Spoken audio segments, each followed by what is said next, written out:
இன்னைக்கு எங்கள் வீட்டில் சீரக சம்பால் சிக்கன் பிரியாணி எப்படி பண்ண போகிறோம் அப்படின்ற பார்த்தா இன்னைக்கு வீடியோவாக போட போகிறோம். அது என் தம்பி பண்ண போகிறான். என் தம்பி கலெக்ட் பண்ணுறான்.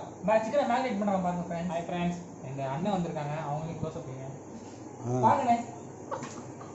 ஏய் திரும்பி பாடுறா. இதெல்லாம் வீடியோ போடுறாதீங்க. இப்போ டக்குன்னு எதுக்கு வீடியோல இருக்குது. ஊத்து இப்போ தயிர் ஊற்ற போகிறேன். என்ன வரமாங்குது. போதும், ரொம்ப ஊற்றினா என்னென்ன போட்டிருக்கா? என்னென்ன போட்டிருக்கா? அதில் மிளகாய் தூள், முதல்ல வாஷ் பண்ணி எடுக்கணும். மஞ்சள் தூள் போட்டு வாஷ் பண்ணி எடுக்கணும். ஆகும். தயிர் போதும்ல, போதுமான கொஞ்சம் ஊற்றுவோம். போதும். அதுக்கு அடுத்து நல்லா பிணைஞ்சு வச்சிருக்கோம். மிளகாய் தூள் போடுங்க ஃப்ரெண்ட்ஸ். அதுக்கப்புறம் தயிர் ஊற்றுங்க ஃப்ரெண்ட்ஸ். அப்புறம் கலக்குங்க ஃப்ரெண்ட்ஸ். அதை ஒரு 10 நிமிஷம் மேரினேட் பண்ணுங்க ஃப்ரெண்ட்ஸ். அப்போதான் கையில பஞ்சா வரும். மேரினேட் சொல்லு ஃப்ரெண்ட்ஸ். முக்கியமான விஷயம், பிரியாணிக்கு வந்து நிறைய வெங்காயம் போடணும், இல்லைன்னா டேஸ்டே கெடுத்துரும். வெங்காயத்தை அப்படியே பெருசாக வெட்டக்கூடாது, அப்படியே ஸ்லைஸ் பண்ணணும். குட்டியாக இருக்கணும். அப்போ தான் அந்த வெங்காயம் வந்து நல்லா கலர். என்னோட பேட்மிண்டன் ஆசான் எங்களுக்கு சொல்லி கொடுத்தாரு பேட்டை எப்படி பிடிக்கணும். இவருக்கெல்லாம் 20 குழந்தைங்க நல்லமா வளர்ந்துடுது.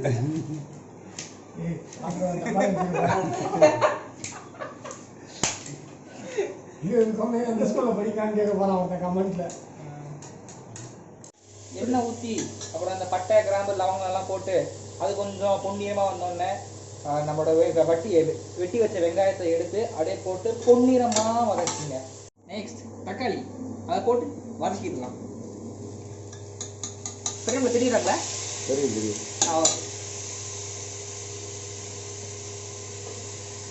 அப்புறம் முக்கியமாக இஞ்சி பூண்டு அந்த டேஸ்ட் ரொம்ப முக்கியம் பிரியாணிக்கு.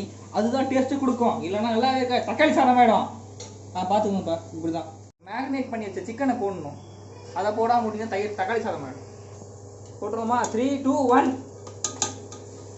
பசங்க எப்படி அழகாக உள்ள போயிட்டாங்க பார்த்தீங்களா? ஜம்முன்னு போயிட்டாங்க.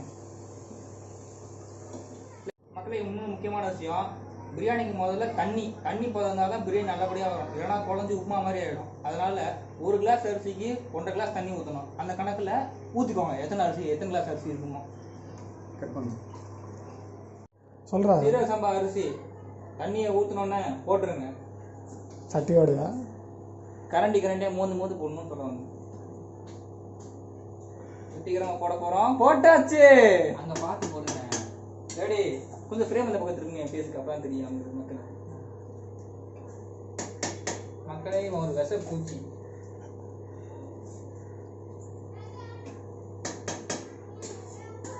என்ன போடுற? சிந்தாம போடு. ஒரு அரிசி கூட வேஸ்ட் பண்ணக்கூடாது. பாருங்க ஃப்ரெண்ட்ஸ், உண்மையான பிரியாணி நான் காட்டுறேன். தண்ணி இருக்கா? தண்ணி அப்படியே ஊற்றிடாது. பாய் சொல்கிறா நீ. பாருங்க. அந்த இலை வச்சிருக்கனால தண்ணி உறிஞ்சிருக்கும். ஆனால் மேலே நிற்கும். அதை பக்குவமாக எடுத்து வெளில எடுத்துருங்க. போட்டு நல்லா பாரு. உண்மையான பிரியாணி நல்லா பாரு. இதுக்கு பேர் தான் சிக்கன் பிரியாணி. இன்னைக்கு நாங்கள் சாப்பிட்றோம். நீங்கள் செஞ்சு நீங்கள் சாப்பிடுங்க. இது கொலையில இல்லை. இல்லை கொஞ்சம்